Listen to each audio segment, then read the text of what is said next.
So yeah, the message is we got to team up for success. We just don't have any other choice. I mean, we do, but let's consider what it is. If we don't team up for success, then what? We do things individually. But if we do things individually, we're still learning from experience. So we're teaming up with our experience. We even learn from our failures. So the question is not if you team up, but what you team up with or who you team up with. You could team up with other people or your past or your future. How do you do that?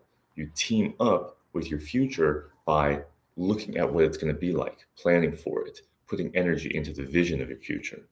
And then you can team up with your past. What does that look like? Learning from your past, talking out the issues, figuring out what you regret, what you wish you would have done differently, what worked, what didn't work. Sharing that in a public place with some friends actually goes such a long way. It literally is the raising of your consciousness by bringing things that are only vaguely currently percolating and then actually crystallizing them, actually putting words to them and getting clarity on who you are, where you've been, what you're capable of, and what your weaknesses are, what you're not capable of, where you failed. Having that discussion in a very safe, playful, enthusiastic way is one of the most powerful ways to team up with yourself for success. When we talk about investing in ourselves, we mean that we know that there's something that we can do. We can't do it yet, but we know we will be able to do it through training, practice, and working at our edge. When we have something that we know we can do if we invest in ourselves, then we become compelled to do so. So the dream has to be awakened within us, and other people can do that. The dream is always in there, but we and society have done a very good job of squashing our own dreams and thinking small, playing defensive. There is a lot of neural circuitry and neurochemical inheritance around loss aversion. And so it's only natural that we're very worried about losing things, and losing hurts more than gaining feels good. And so just understanding that's how we're working, and seeing how that explains so much of what we consider to be our worst habits lets us be very tactical about how we approach our lives. If we know that we're risk averse, but that we have to take risks to succeed, then investing in ourselves becomes something that's more palatable. We start realizing anything valuable takes work and takes sacrifice and takes risk and takes fear. So as long as we know that's par for the course, then we can go forward confidently. And teaming up with others for success is part of that.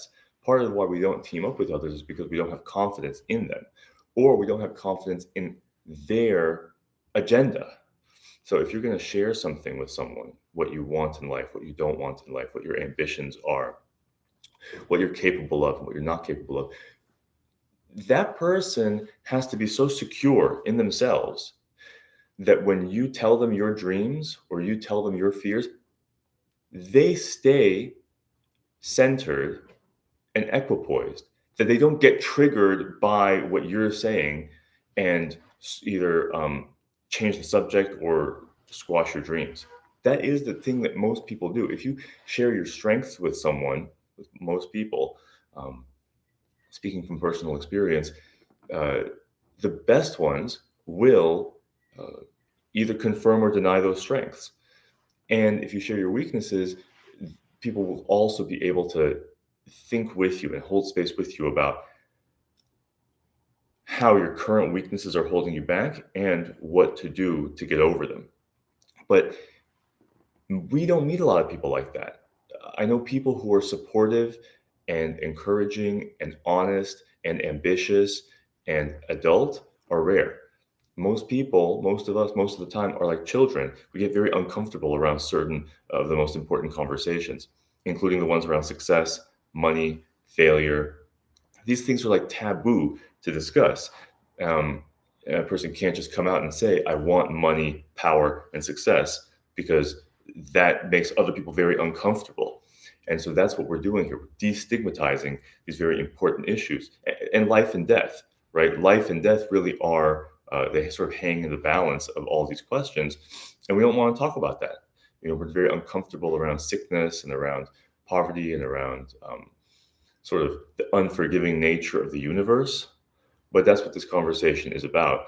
And we, as ostensible leaders of our own lives, want to be, we want to be aware of how things are, responsible for a certain amount of our own behavior, and and learn more about ourselves.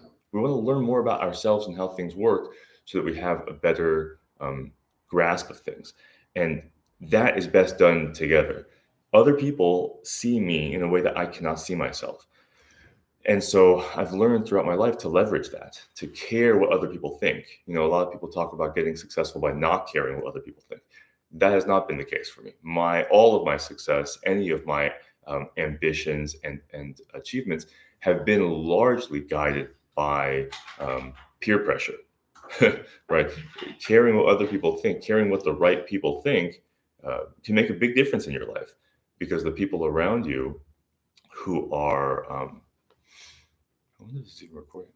The people around you who are watching you have a perspective on you that you usually can't have yourself. And so hearing from someone else, you know, this question of what you're capable of and what your dreams are. Sometimes other people have even better. I'm so sorry. I can't. I love I'm you. like. I ended it. We'll have an office so soon.